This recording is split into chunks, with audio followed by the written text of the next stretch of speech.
Well, good evening, everyone. The H1B Guy here, and we are back tonight for another Documented Dreamers series live. This is episode 4 on Wednesday, May the 5th, 2021, hosted by myself, Robert, the H1B Guy. But before we get started, I'd like to ask you, if you haven't already, to please subscribe to the H1B Guy channel here on YouTube and like this video, as well as click the bell for notifications so that you're notified anytime we go live like we have here tonight. I also wanted to mention that the H1B Guy offers a variety of consulting services. I help businesses and individuals solve complex work authorization issues in the recruitment process while bringing awareness to employment-based immigration benefits. If I can help you, please reach out. I'd love to hear how. Tonight's live stream is brought to you by RecruiterNetworks.com, the smart solution for digital perm ads since 2001, and also by Path to Canada. Path to Canada is the ideal plan B for high-skilled immigrants currently in the U.S. whose status may be uncertain. Don't get caught off guard if you're facing an H-1B denial or OPT expiration. You need to have a plan B, and Path to Canada is your answer. Well, I'm really excited to be back here tonight with two familiar faces. Of course, you recognize Deep, who is the fearless leader of Improve the Dream, and also tonight's very special guest, Perrine Matre, who's freshly off of her testimonial at the House Judiciary Committee just a week ago. But before we get to some really quick introductions, I just wanted to mention, if you have a documented dreamer, you need to make sure that you go to improvethedream.org/survey. You're going to hear me say that multiple times tonight. I'll bring it up on the stream as well. But again, that's improvethedream.org/survey, and someone will be in touch. You definitely want to get your documented dreamers involved in this community that Improve the Dream has built and developed, and specifically on the Slack channel, which from what I understand has become quite the support group. So without any further delay, Deep, how you doing tonight? Doing great, Rob. Thank you for having me on again. Awesome. Thanks for coming on, and just so glad to partner with Improve the Dream to bring awareness to this issue. And Perrine, how are you doing tonight? I'm doing very well. Thank you for having me on. Awesome. Really glad to have you join us here this evening. So we're going to do things just a little different tonight. Instead of going to Deep for an Improve the Dream update, we're going to do the Documented Dreamer sort of Q&A with Perrine. And then we're going to talk about her experience getting to testify for the House Judiciary Committee, along with everything that went into that with Deep. Then we'll get to an Improve the Dream update. And we'll also take Q&A at the end of the session. So, Perrine, what I'd like for you to do, and I'm going to pull this up on you. This is going to be your moment. When did you immigrate to the U.S.? I know you were a very young baby. So, if you can tell everyone, when did you originally come to the U.S. and kind of where you grew up and everything that went into to you being raised really for the most of your life here in the U.S. Right. So my parents brought me to the United States when I was 4 months old. We lived in Cincinnati, Ohio for a year, and after that, we moved to Iowa City, Iowa. Both my parents completed their education here at the University of Iowa. They both started working here. I currently go to school here, and I've been in Iowa City for the past 20-ish years now. I, went to preschool, elementary school, junior high, high school here. So it really is my home. I mean, this is the only place where I've lived.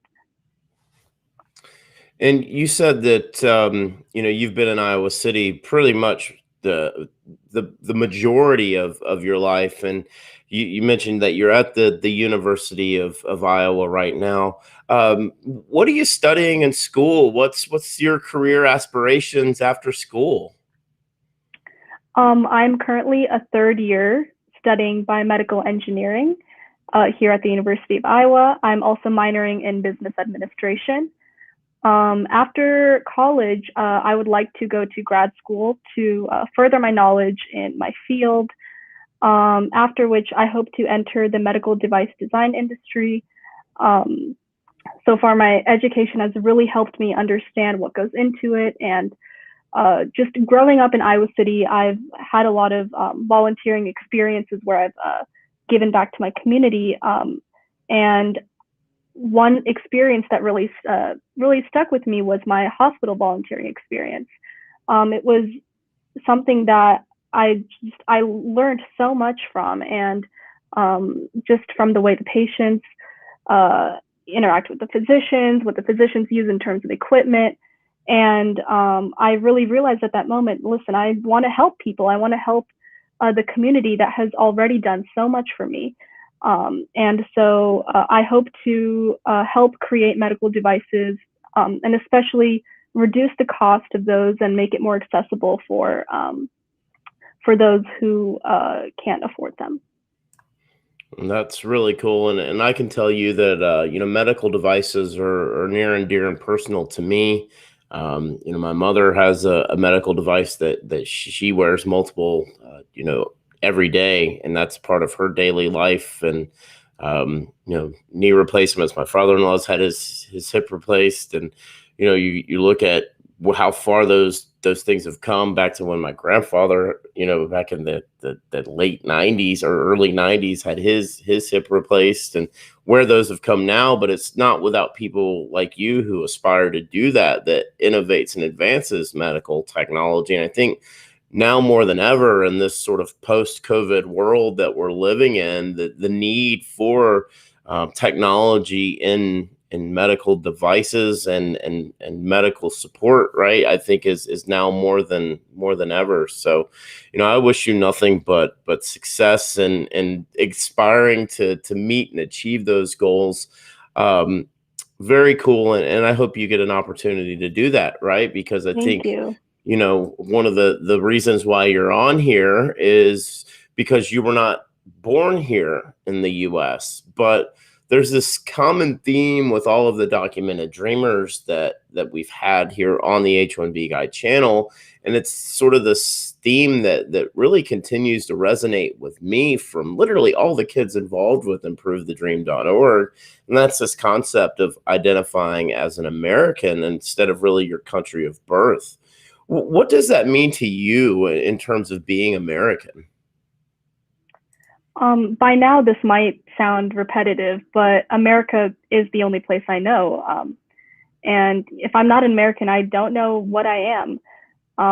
Being raised in Iowa, it has taught me so much, to be compassionate, to help those around you, and to come together to find solutions.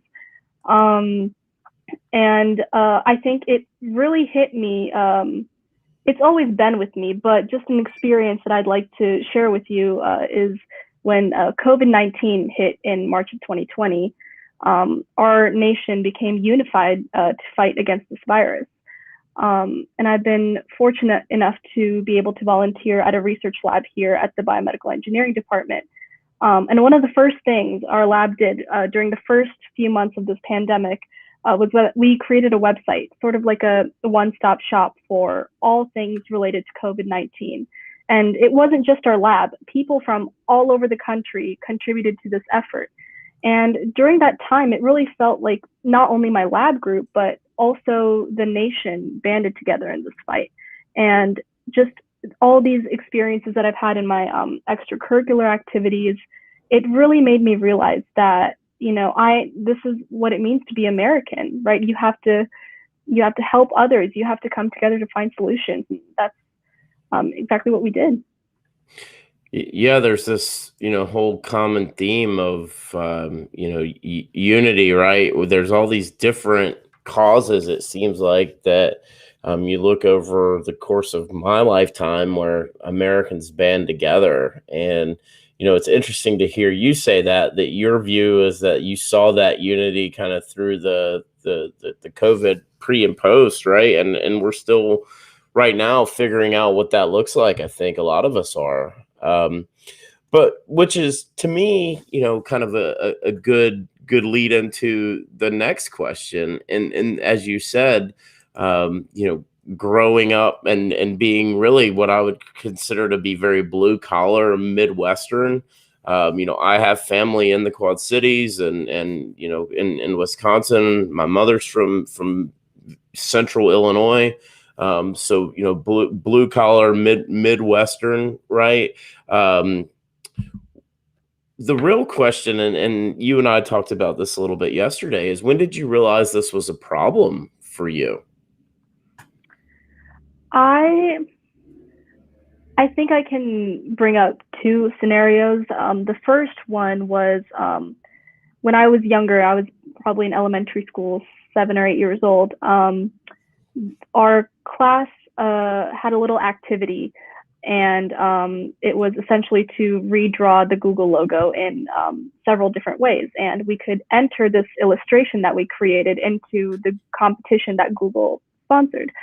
And I was so excited. Okay, I spent so long on this drawing, and it may seem like it won't seem like a big deal now, but back then, I was a kid. This was the first barrier that I had encountered, and I spent so hard on this illustration. I went home, showed my parents, and like any other supportive parents, they were impressed, and they looked up the information on this competition. And my mom looked at me and she said, "You can't submit this."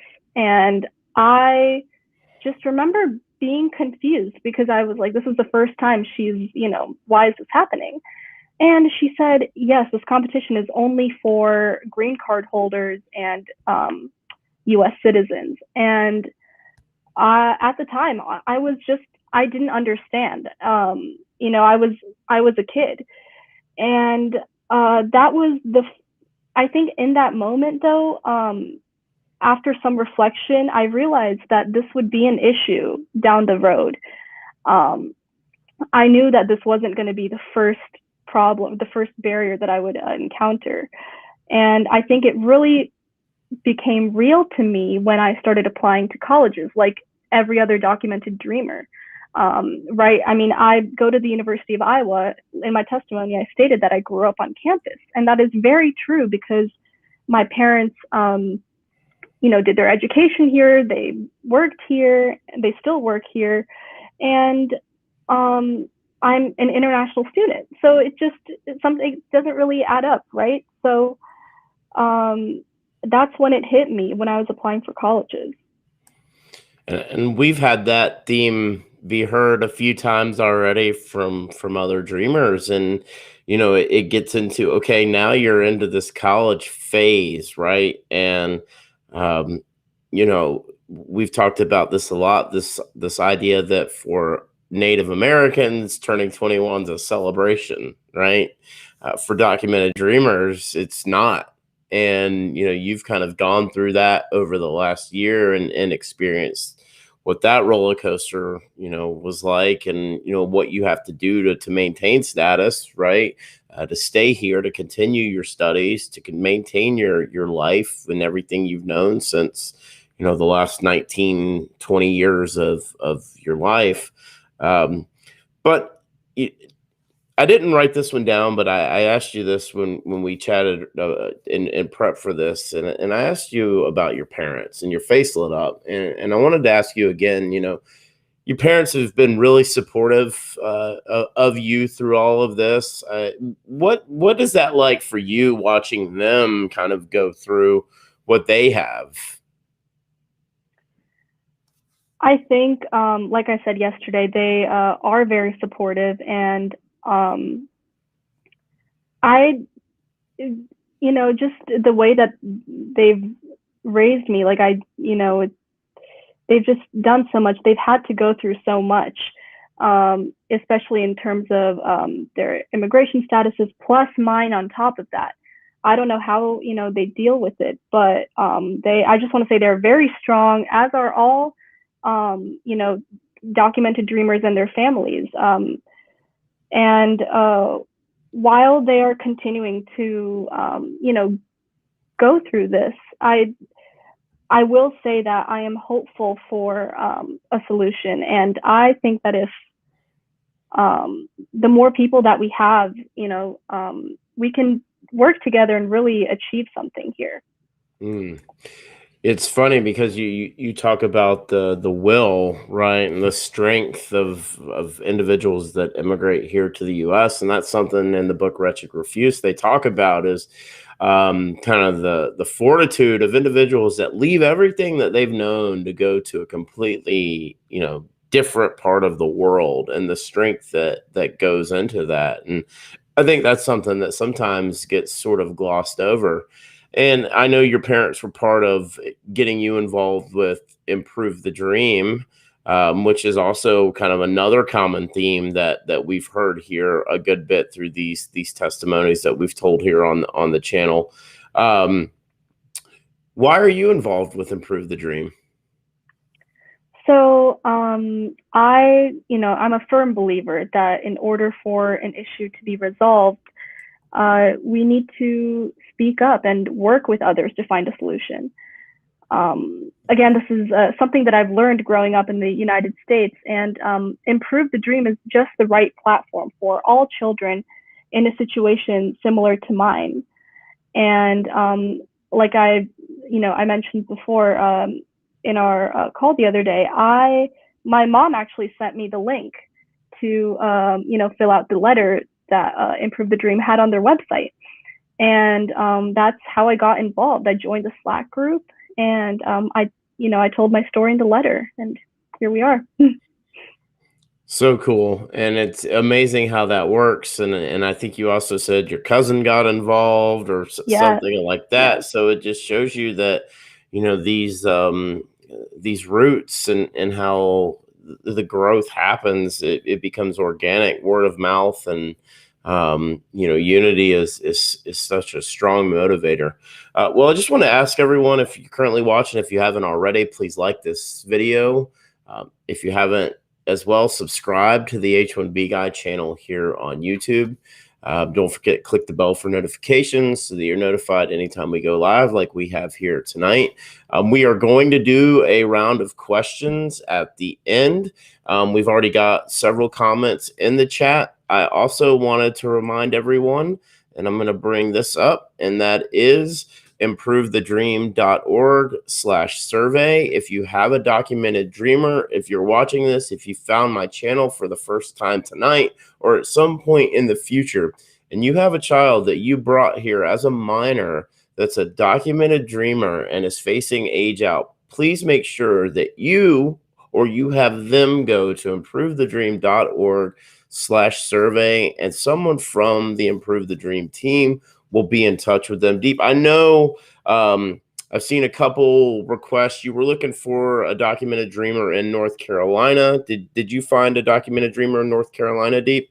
Yes. Okay, and Utah as well. You were looking in Utah. Did you find one in Utah? I think it was a lot of state, like Nevada was one. Nevada, okay. Alaska, which would be. Are there any that you're looking for right now that we need to make everyone aware of? If anyone knows someone in Maine or Alaska, I think those would be good. North Dakota and South Dakota, those as well. But really just, I think it's really important, the more documented dreamers that we have working together as a team, the better it will be. So just anyone. That's right. Yep. Growing community. So what we're going to do now is we're going to do a little pivot. We're going to do a group sort of chat with Perrine and Deep, because just over a week ago, and actually I believe the news became public Monday or Tuesday of last week, and I did a live stream, kind of a pregame, if you will, before the hearing, where I talked about David Beer, John Yang, Perrine, as well as Robert Law, who was on for the House Judiciary.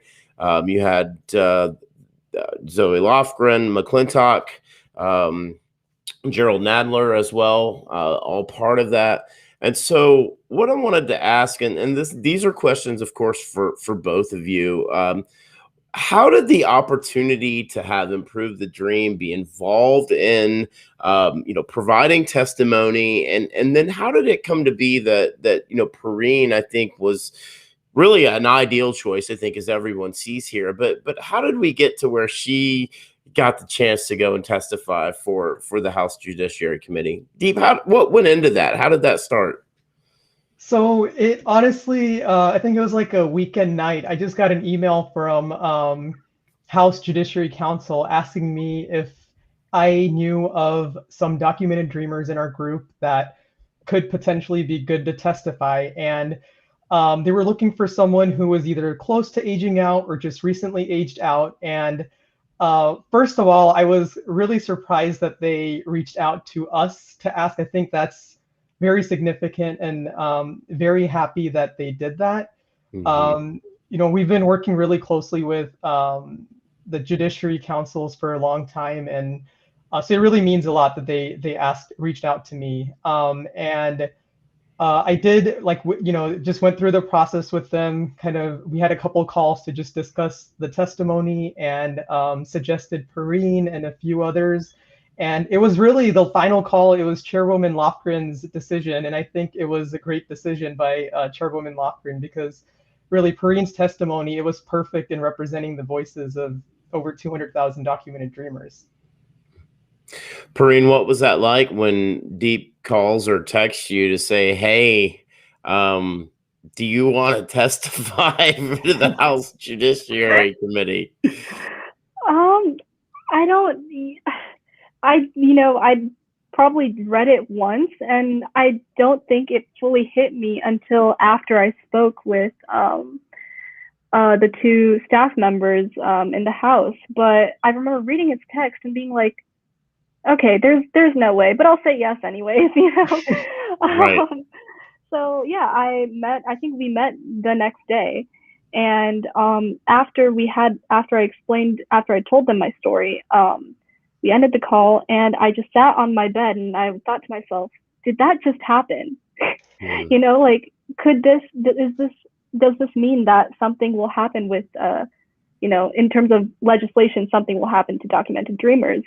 And I just became so hopeful in that moment, and I still am, obviously. And it meant a lot to me that both Deep and Chairwoman Lofgren, decided to go with me. But it meant so much, really. That's crazy. Who was the first person you texted after you heard from Deep? I think my mom. Yeah. I called my mom and my dad, and I was like, "So this is what happened," and I was like, "Don't tell anyone yet, but we'll see. We'll see how it goes." But I think in that moment, all three of us were just like, "This is huge, just for the cause, right?" Just the fact that a documented dreamer is going to testify, it really brings a lot of awareness to our issue, and that means a lot. It does. And Deep and I were messaging about it, and I think a lot of people, for me, the magnitude of it, and this is, Deep's message to me, and my just support and acknowledgement of how proud I am of Improve the Dream and his efforts, which is to say, Improve the Dream now is in the congressional books of history.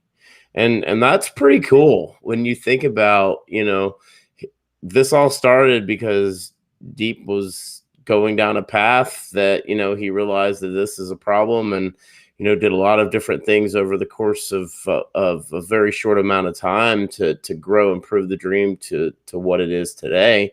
Which is still a very grassroots organization, but it has a lot of voices behind it. And so, Perrine, what I wanted to know is what went into the prep for your testimony. You're a biomedical engineering student with a minor in business, so not like you need more work on your plate, but what went into that? I think, it all happened so quickly. And what Deep has done with Improve the Dream, it's just so incredible. And I couldn't, he obviously helped me with the entire process from beginning to end. And I don't think anyone else could have done it. He works so hard, and it's amazing to see what he's done with this organization. But this was, I think, Thursday or Friday. He texted me and he's like, or he called me, I don't remember, but he said, "Oh, okay, guess you're testifying next Wednesday." And I really had the weekend to send in all my materials. So just day and night, Saturday, Sunday, half of Monday before everything was due. Just what if we were awake, we were working on this testimony. We were working on preparing for it. And, looking back, it was obviously unexpected, right? I mean, I'm a college student, so I, had to make room for this. And obviously this was my first priority. But it was day and night, Google Docs. That's it. Yeah. How did you sleep last Tuesday? And then what was that like waking up on Wednesday knowing that, you're going to give your testimony? Honestly, I think after Deep told me that I was confirmed, the first thing I thought about when I woke up and the last thing I thought about before I went to bed was, I'm testifying in this many days. Surprisingly, just because of all the, all the hours that I've had to look at my computer screen, I slept pretty okay. The night before, I was just, I think, a little tired, but last Wednesday just almost felt like a fever dream. That's the only way I can explain it. Did you crash Wednesday night then? Oh yes. Yes. I remember Wednesday right before I logged on. Honestly, right before I logged on, I thought I was going to get one of my panic attacks that I usually, that I've been struggling with for the past few years. And so luckily I did not, but it just would not have been good if that had happened then. I was very, very nervous, but at the same time, so hopeful. And like I said, a few moments ago, what, Deep and Improve the Dream, what he has done with the organization is absolutely incredible. And I just cannot believe that last Wednesday happened.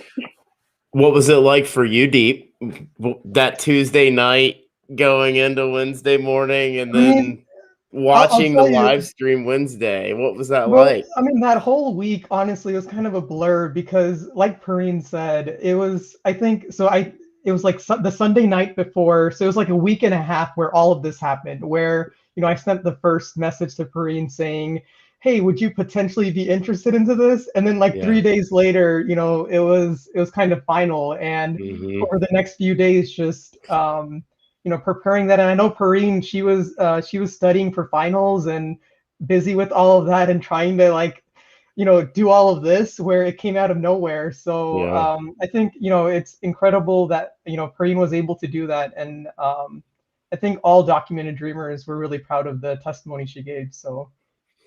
Yeah. And, we're doing a lot of very excited conversation here, but we've got the comeback is that this is about a very serious subject, and that there's still a lot of work to be done. This is just a step in the right direction, right? And I use the analogy all the time. You plant corn. You plant seeds of corn, they will grow, right? And this is one that grew and bared a lot of fruit for you because it's gotten a lot of attention for you and for Perrine. And what has the feedback been like for both of you?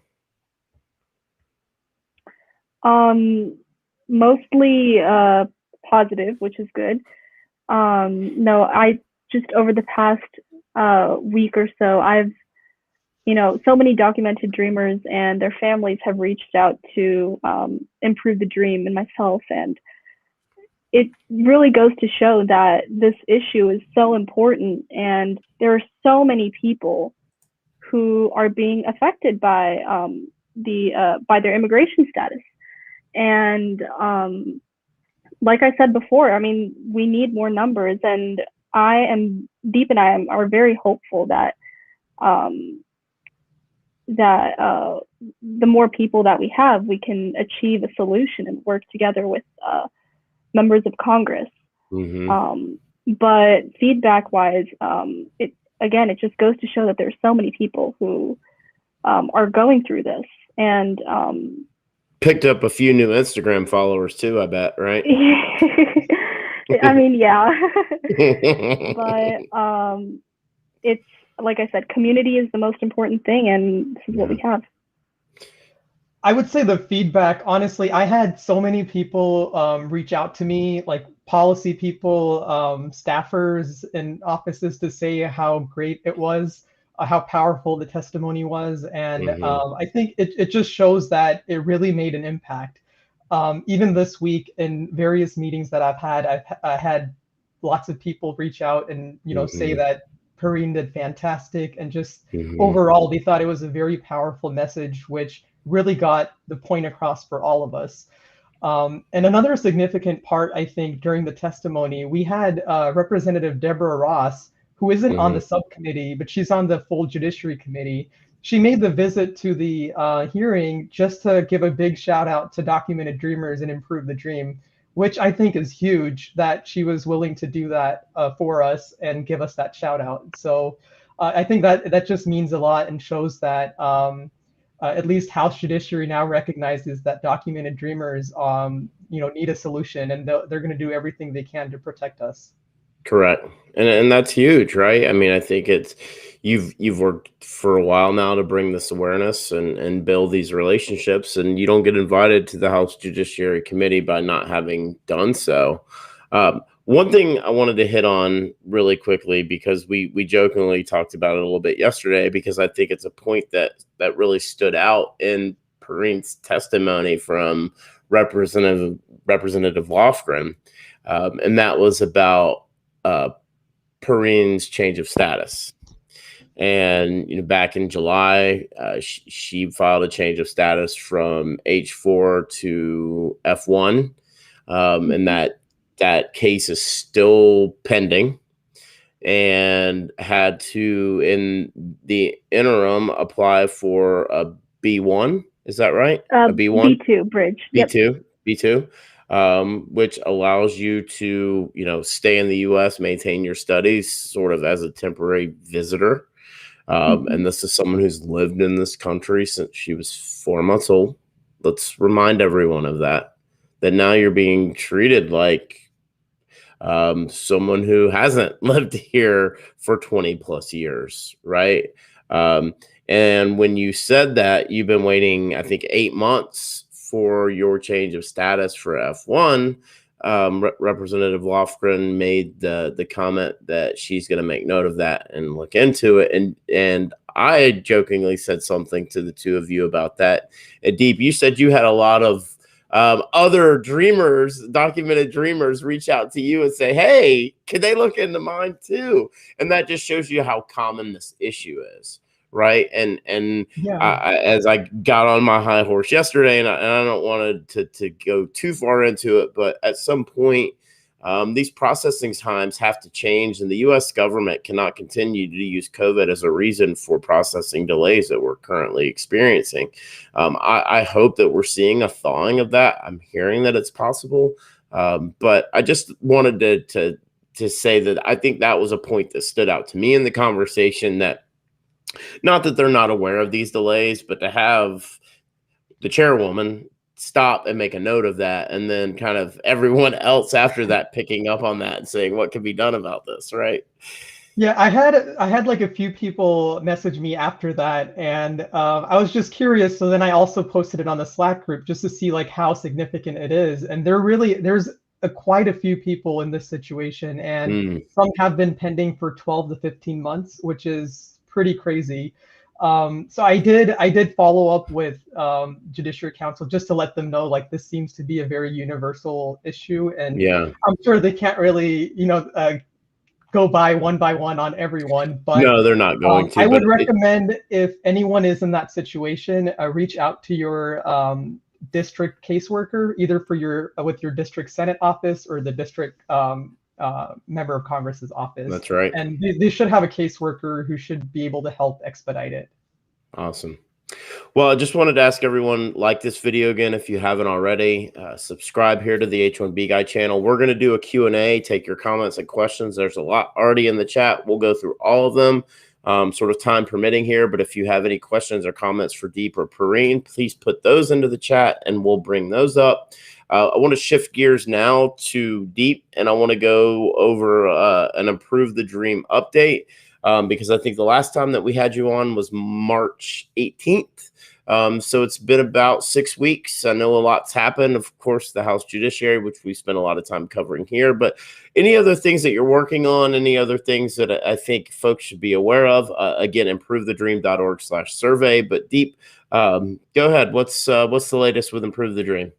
Yeah, I think over the past 6 weeks, obviously, as everyone saw, we've there's been a lot that's happened, and there's also a lot that's being worked on. I'm hoping there will be a little bit clearer picture on how things are moving in the Senate over the next few weeks. But first of all, I think I had mentioned during our last the last time we were on that we were going to try to work on a standalone bill as well. I think it's important to have our bill that can permanently end aging out and have some of the principles that we think should permanently be in the Immigration and Nationality Act. So that's something that's still being worked on. It's being kind of finalized, and I'm hoping in the next few weeks that we can have the bill dropped. So that will happen very soon.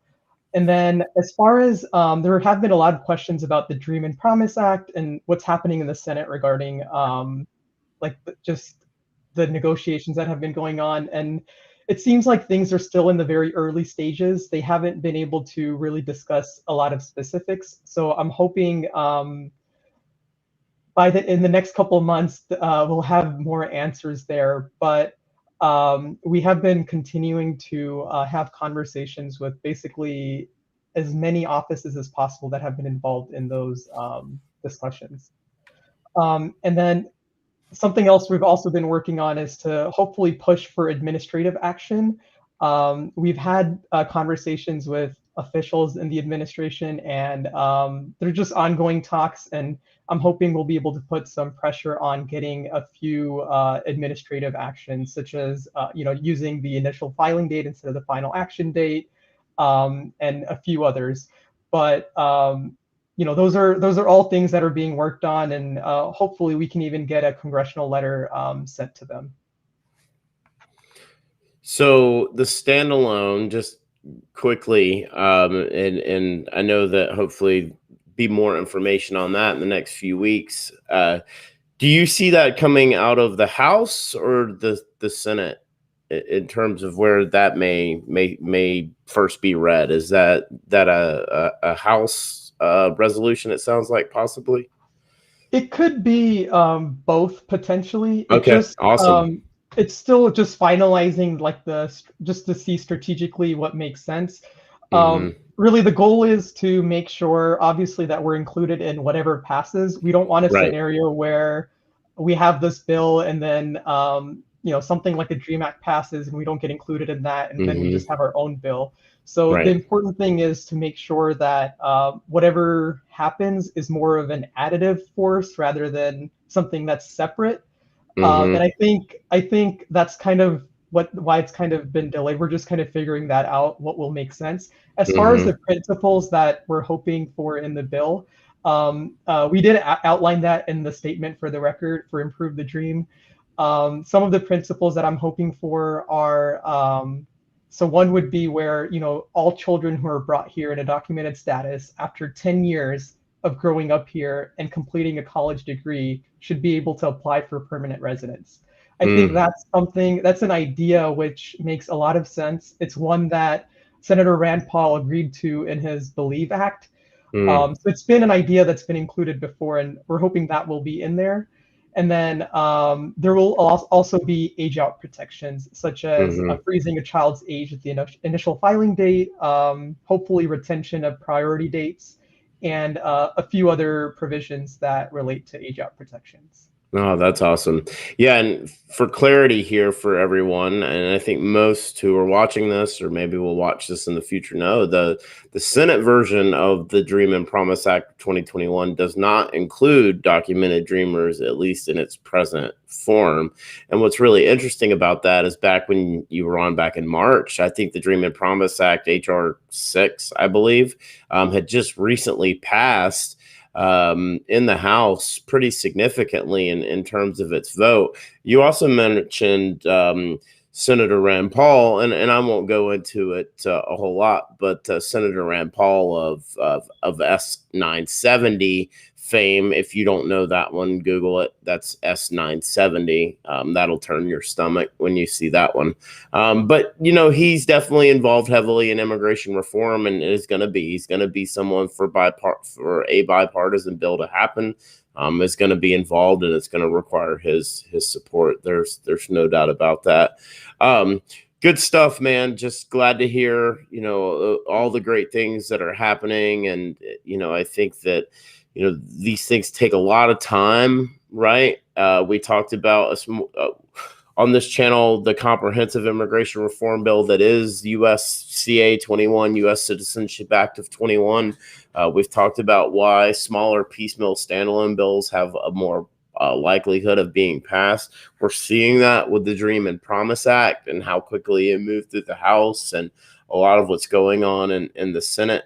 But, you know, I think the thing that continues to be this theme right now, and we're, you know, a week past President Biden's 100th day, almost, you know, a day tomorrow, I believe, will be day 107.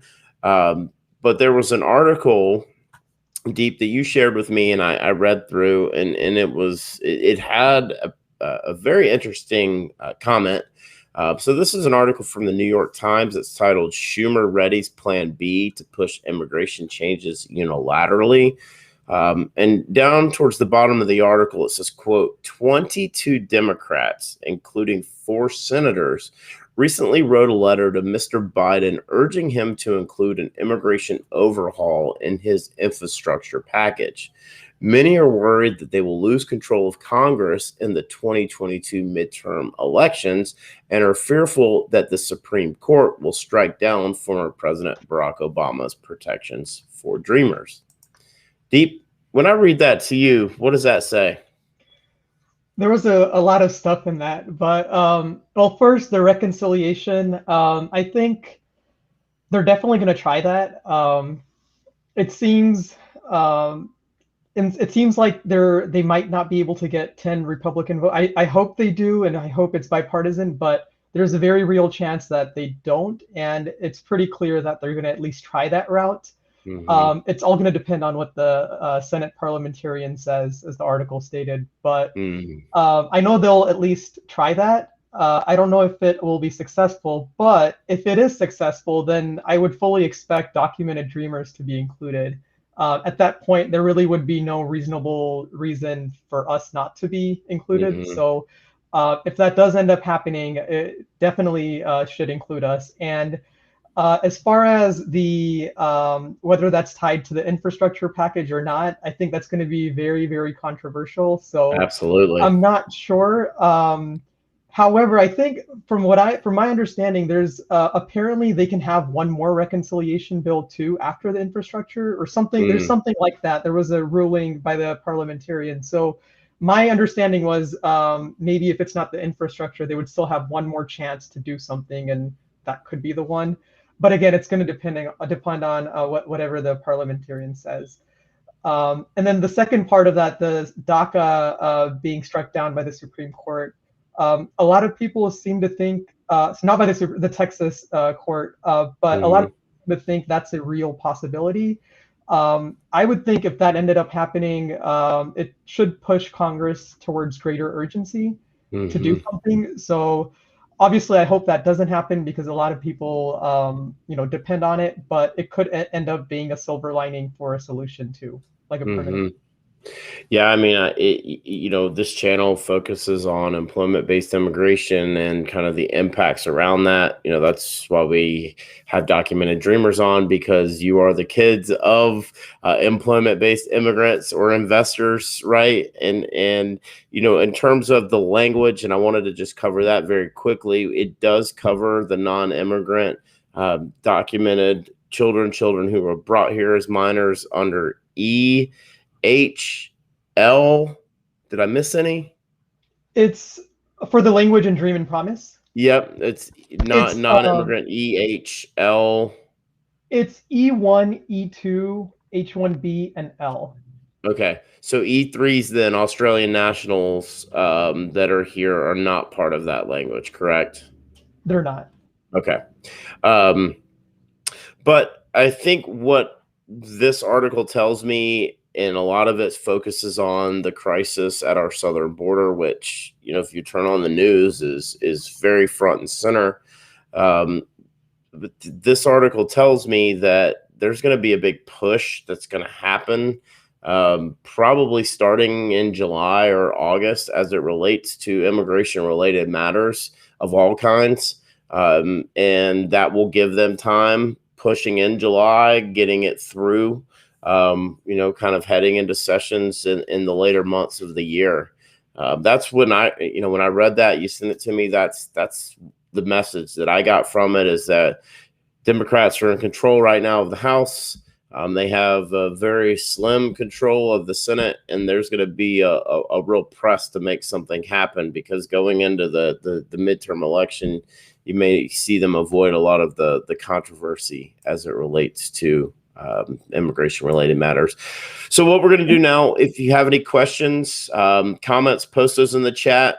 We're going to go through them here with Deep, Perrine, and myself. Deep, did you have something you wanted to say? Yeah, I just quickly wanted to say, I just remembered when you asked about like the E1, E2, like who all qualifies under the dream promise. I don't have the language in front of me. I was just curious. Yeah, I actually had an email earlier from today. I still have to respond to them, but just in case they're watching, they asked about like whether dependents of TN visa holders would. Yeah, the TD, right? The TD, yeah. And I'll be really honest, like the end goal is it shouldn't matter like what status someone's in. I still think it's weird that even the language that we have included, it says like you have to be the son or daughter of an E1, E2, H1B, or L. That it still blows my mind that we have to like still pick through the categories. It shouldn't be that way. It should just be any child that came here under any status. Yeah. And the push in the Senate that we're trying to make, the amendment that we're trying to get in, which will be the goal, is to make sure that any child, regardless of the status, would qualify. And so that is the end goal. And I'll say the separate bill that we're hoping to drop is going to include all documented dreamers. Yeah, shoot high, right? Until they negotiate it down. I mean, I hate to say it like that at somebody's expense, but that's I think there's no reason to negotiate that down. It just doesn't, it doesn't make logical sense at all. And I've been like explaining that over and over again, and there is no rebuttal to that, but it just seems, it doesn't make sense. So I'm hopeful that whenever, whatever the final solution is, will just include all of us. But it just, it's the right thing to do. It's interesting too, because a lot of the TD folks that I've come across, or TNTDs, a lot of them have switched to H because of TN not being considered dual intent, and the whole perm labor process that's involved in employment-based sponsorship. But shout out to my friend Manish on Twitter. He and I have been talking about this a good bit, and messaging each other back and forth around it. And, he's like, same thing you said, Deep, which is it shouldn't matter, right? Where or what, right? It should be for all documented dreamers, as long as the parent maintains status, right? I think that has to be something that ties to that. So we'll move on here to the Q&A. Just ask everyone, again, if you haven't already, like this video, subscribe to the H1B Guy channel here on YouTube. Joined tonight by Deep from Improve the Dream and Perrine, who is freshly a week removed from testifying in front of the House Judiciary Committee. So Aline starts us off here and says, can we documented legal immigrants really expect anything from yet another do-nothing administration, or Dems only concerned about border issues and politically important DACA? And then, doesn't recent Senate version include legal kids in DREAMS Act? This is sad that those who entered lawfully have to beg for basic rights. So that's what we talked about. Right now, documented dreamers are not included in the Dream and Promise Act version that's in the Senate, correct, Deep?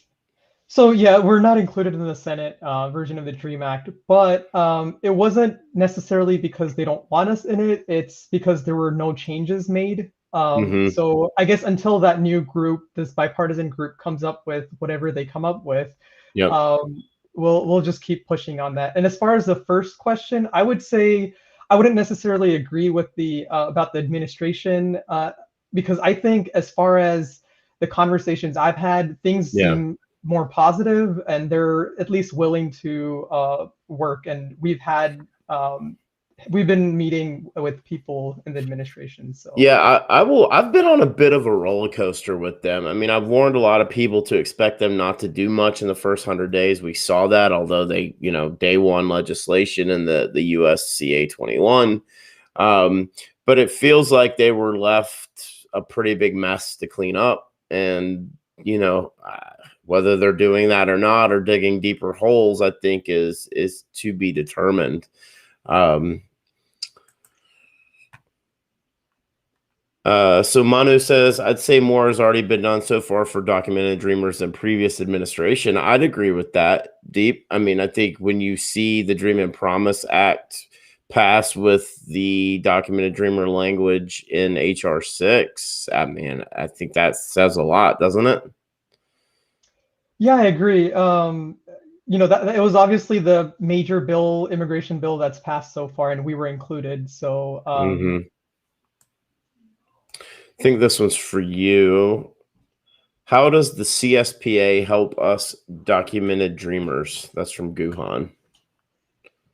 So I don't understand the question. I think so. The CSPA, the way it freezes the child's age after the final action date, and it basically cuts the processing time of for however long the I-140 was pending at of the final action date. It's actually the focal point of one of the administrative actions that we're hoping for, and lots of legal scholars have written about. That they should be interpreting the CSPA, which was the Child Status Protection Act in 2002. They should be interpreting the language in there to mean that the child's age should be freezed at the date of filing, which is when the employment-based I-140 is filed.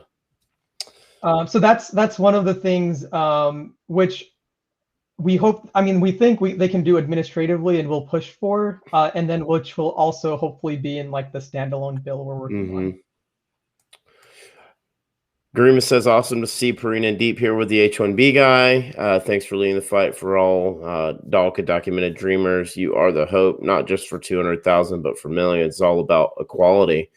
Perrine, I think that's something that you said earlier, right? You're talking about the unity, hope, equality. I mean, you see it right here. Garima is a big supporter of this channel and doesn't miss very many of the live streams. So, you're a voice for many, right? How's that make you feel? I can't really put it into words. I mean, it's nice to see, it's hard, let me rephrase that. It's just nice to see that this issue is being talked about. That's all I can say. When I was in high school and when I was, applying for colleges, not many people would either understand or know of, of this issue. And it really it really makes me hopeful that that we can all achieve something soon. Yeah, there's voice and there's power in numbers, right? When you're unified, I talk about it all the time. You have power in numbers and power in money. You need both to make reform. It just is how it is, and it takes a lot of, and you need time too. Samir says, all the power to you for fighting to this amazing cause. Garima continues her conversation, and she has a question, and I think, Parina, I'd like you to take a stab at this. This is very real and obvious concern. There's many documented kids who wish to come out and support, but are afraid of fear from immigration issues or any personal fear. Could you say some words to motivate them or ways to reach out and participate? We face similar issues in H4 EAD cause, but slowly overcoming and getting support, but still not much in numbers yet. Kareem, before you take that, I will say this is my opportunity to improvethedream.org/survey is what the best advice is. That's what you need to do first. But can you offer some words of motivation for those that are hiding in their rooms or their homes and afraid right now? I will say that up until I got to college, I was in the same position. I didn't feel comfortable telling my story. I felt scared. And I think what really helped was trusting my close friends.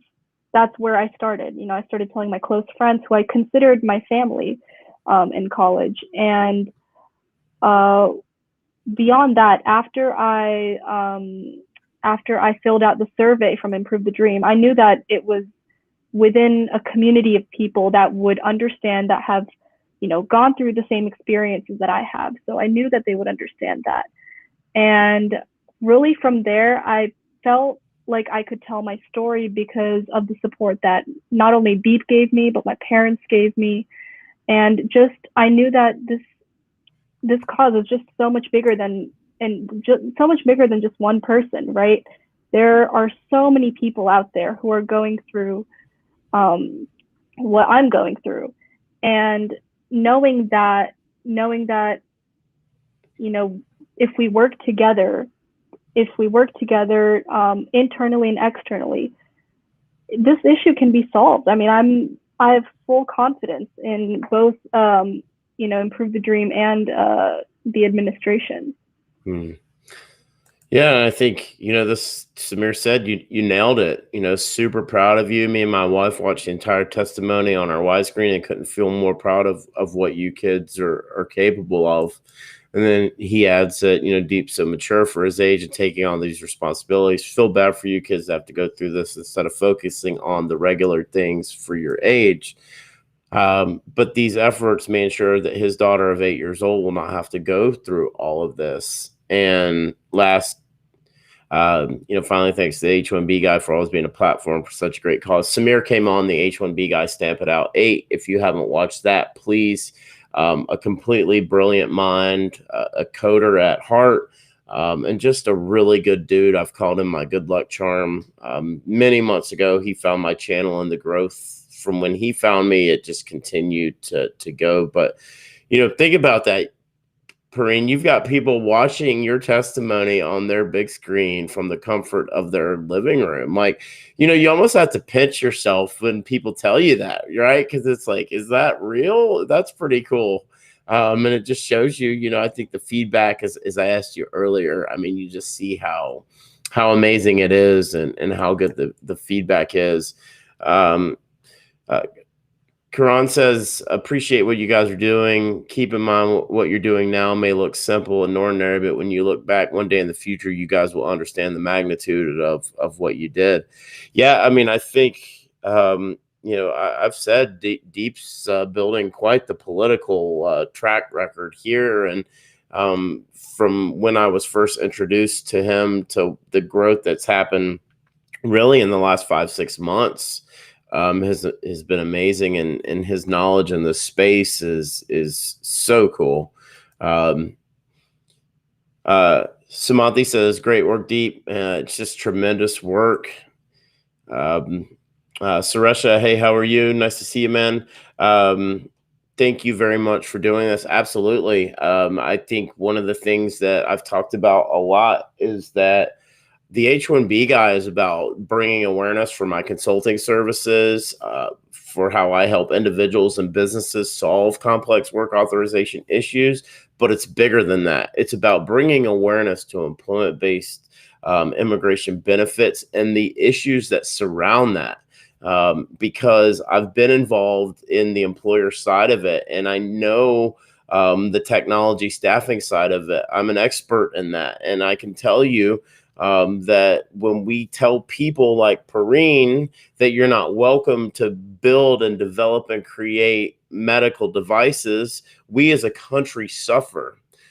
Future generations that have no idea who Perrine is, but eventually could use one of her medical devices that she creates in the next 10 years.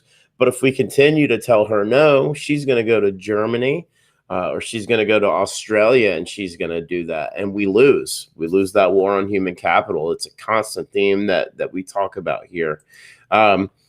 So Thiru asks, initial filing date, meaning I-140 approval date or labor approved date? Please clarify. And that's where we were talking about. This is regarding like kind of the bill language we hope for? Yeah, I think that goes back to that Cspa a little bit, where we're talking about using data filings versus priority. I think you would allude to that briefly. Our hope would be to change it to the initial filing date of the I-140. Yep. Yeah, so Karan says priority date should be the date to be filed for Cspa, not filing date, not final action date. So it's talking about priority date, meaning that goes back to perm labor certification when that is received. So that's a little interesting twist there. So Lavanya says, hey, great work, Deep and team. Agree completely. Oh, and I also forgot to mention, Samir, thank you so much for the super chat, man. I really appreciate it. As always, you're just such a big supporter of this channel and everything we do. Shri Prasanna says, I applaud the efforts of Robert, Deep, and Perrine. Lavanya, thank you so much, Robert, for doing this. Absolutely. I have to thank Deep because I've told him he will always have a voice here on this platform. And, you know, I get the opportunity to meet brilliant individuals like Perrine, who I think when you look at her, it tells you that the future of our country is in good hands if we don't alienate the wrong people. Padma says, same thing, guys. Great work, Deep, Robert, Perrine. Thuru has another question. Or no, he just said, very astonished by you, Deep, running this initiative. Pray for your success all along. And then hats off to Deep. Thank you for what you do. Listen, I think the message is clear here, right? The work that you're doing, Deep, the voice that you gave to thousands, Perrine, is loud and clear. And I'm proud of both of you, and I'm humbled to have you on the channel. It's my privilege to tell this story, Perrine, to talk about you know, your journey and, you know, Deep, everything that's transpired here with Improve the Dream. But the but is the caution. The caution is that nothing has changed in the law yet. And so we've got to keep pushing. We've got to keep talking about this. We've got to continue to have conversations around why this is wrong, why it's discrimination. And why ultimately, if we continue to maintain these archaic immigration laws that we have, we as a country are going to lose. We're going to lose the war on human capital because it's real. It's now. It's in the present. COVID accelerated our society to this digital borderless society. And if that is repetition to you, I'm sorry. It's just the truth. It's the facts. And I think we all know it. It has changed the way we live, work, and play. It just has. And so Garima wraps up last, says, hey, thank you, Perrine and Deep. Deep silent smile gives power and confidence to all of us. Perrine has a lot of positivity. Hope we win 2 key fairness fights. DACA EAD soon. Hey, Nigel, good to see you. Thank you. I actually was talking about this last night with Deep, in that I know Aaron is up in May, and she was last on in March. And I'd asked Deep, was she considered? And Aaron came on an E2 dependent. Deep, I know you put a video out that I shared, I believe. A couple more in the works. We were working on doing kind of a professional. I think your mic muted. Hit your button. Can you hear me now? It's low. I don't know if you went silent or something. There you go. Try it again. How's this? It's a little muffled. I don't know what happened. So you put one video out. You have another coming though, correct? Yep. Okay. Nigel, thank you for tuning in. Tell the girls I said hello and send Aaron my love and support. Just can't imagine, what's going through her mind right now. Here's a nurse that we're telling she can't stay here and work, and it's a tough pill for me to swallow as the spouse of a nurse. Vishwas says, my son is suffering as the I-140 under premium processing doesn't add anything to the Cspa age. It should be date of first I-140. Thanks. Yeah, this goes back to there's individuals with multiple I-140s out there. Some have 2, 3, 4. I knew someone that had 5. I think the problem is that there isn't a great way to do it. Unfortunately, there's no one way that benefits everybody. And Deep, do you have any thoughts on that? See if we can pick you up here. Can you hear me better? Yeah, it's just really muffled. Sorry, I'm not sure what happened. There it is. That's okay. It. Gotcha.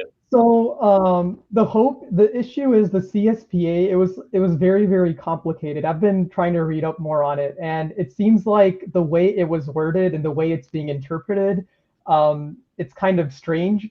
So the hope is that in future legislation that could be clarified, and the proper way to do it would be on the date of the first I-140. And then we could also have retention of the priority dates. So in the future, if there's further petitions filed, you could still retain the initial I-140, even if the child potentially aged out and then it was a different, like they got sponsored for like a family-based visa. Mm-hmm. Well, and that's good to hear, and I think that we'll see. I think there's gonna be some action around this. It's just gonna be a matter of what they decide to go with. And Garima wraps up just saying, "Hey, we've got to continue to push on Representative Lofgren and Senator Lee to reintroduce the fairness for high-skilled immigrants." I think that I predicted that we may see something like that before July. The U.S. Citizenship Act of 2021 isn't what I was thinking we'd see. I think that they had Perrine testify. They had David Beer testify. They had John Yang testify because I think that they are looking at some reform as it relates to high-skilled immigrants. I really believe that. I think that Perrine's testimony specifically for H4 age outs is because we've seen some language about H1Bs, spouses, dependents, children having an H4 EAD from moment of entry. I think that that's gonna get some legs. I think we'll see something like that. But again, I think you're not gonna see the exact same language. Just to clarify that, it won't be the same, and I think eventually it's going to be amended multiple times again before it takes form. One last tier deep, just on this CSPA, a lot of people are talking about it. Talks about derivative beneficiaries and the requirements to get protection under CSPA's I-140, among other things, isn't it? I think we covered that. That was the I-140 approval, right? Seems to be the key in that. Deep. I'm not really sure exactly what it's asking, so I don't feel qualified to answer it. Yeah, I think it's a matter of when was the I-140 filed and approved, and what dates are they going to go off of based off of that, is my sort of high level understanding on it. So Perrine, did you have anything you wanted to say before we wrapped up tonight? No, not really. Deep? Yeah, I just wanted to add on the Improve the Dream website, there is a new kind of a letter that we want everyone to do. So if you go to improvethedream.org, there is a send letter to Senate button, and it'll take less than a minute. Just fill out the blanks and the template and share it with your family and friends. And then within 2 days, you'll get a letter emailed to you, and then you can just print it out and mail it to your senators. And Awesome. Just a shout out to Raghav, who helped code that. It's pretty awesome how it works. It's like all automated and really cool. So thank you to Raghav for helping out with that. Awesome, Raghav. Way to step up, man. That's very cool. It takes a village, man.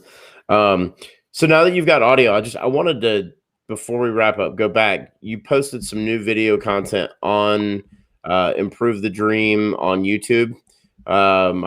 There was a new video. President Biden. There was one. It was a lot of the individual interviews I think you had done pretty recently, the last couple of weeks. That has some familiar faces from this channel. It was a very powerful video. So if you haven't had a chance to see that, really, really good video. So nice work on that. So just wanted to remind everyone that tonight's live stream was brought to you by RecruiterNetworks.com, the smart solution for digital perm ads since 2001. This national job board network provides recruitment websites in 1,024 major U.S. metro areas. Each local job board is its own portal and is a low-cost resource for immigration recruitment ads for all industries and professions, with a flat price of $225 per ad, regardless of which city you choose. RecruiterNetworks.com has been the #1 place for immigration attorneys, immigration ad agencies, and employers to meet the DOL requirements for the digital portion of the perm advertisement rules. RecruiterNetworks.com. Tell them the H1B guy sent you. My friend Richard is a great guy, and Recruiter Networks is so much more than just perm ads. It is actual full-on job posting, job portal. If you do reach out to him, if you are an employer who needs to post jobs, they have city-specific Atlanta Recruiter, Dallas Recruiter, Milwaukee Recruiter, all very centralized and specific to your local area. So please reach out to RecruiterNetworks.com. If they can, let them know that I sent you. And the stream is also brought to you by Path to Canada. Path to Canada provides an ideal plan B for high-skilled immigrants currently in the U.S. whose status may be uncertain. If you're facing an H1B denial or OPT expiration, don't get caught off guard. Make sure you have a plan B, and Path to Canada is your answer and will help you navigate the process. If you're interested in finding out more, there's a link in the video description below. I also wanted to mention that Mark from Path to Canada will be doing a webinar on May 11th, and that is for H1Bs who are looking to relocate their jobs to Canada for his company Syndesis. And he's going to be joined by a Canadian immigration attorney. I have tweeted that out about a week ago, I believe, and you can go sign up. It's mainly for employers, but it is free for anyone to sign up. I just wanted to say one last time, thank you, Deep and Perrine, for coming on. Just always really appreciate, Deep, your support, and Perrine, just a thrill and a pleasure and my privilege to have you on. You can follow Improve the Dream on Twitter at Improve the Dream. Deep, you're E2. Tell me. You don't have to give mine. Improve the Dream is yeah. Okay. And then of course, as I mentioned, there's we sent out some tweets. You can find Perrine and Deep through that thread if you want. And then the YouTube channel for Improve the Dream. But the biggest thing, improvethedream.org/survey for documented dreamers out there. Can be a part of a growing community that is working for reform for the better. So last time, I just ask you again, if you haven't already, please like this video, subscribe to the H1B Guy channel here on YouTube, and make sure you click the bell for notifications so that you're notified anytime we go live like we have here tonight. If you've made it this far, I just want to say thank you. Thank you for supporting Improve the Dreams cause. Thank you for supporting the H1B Guy platform. It really means a lot. From the bottom of my heart, I'm just truly humbled that I get to bring these messages out to you and bring awareness to issues like this that I think are just so wrong. And so thank you for those who have stuck with us here till the end. I'm Robert. I'm the H1B Guy, your global source for all things H1B.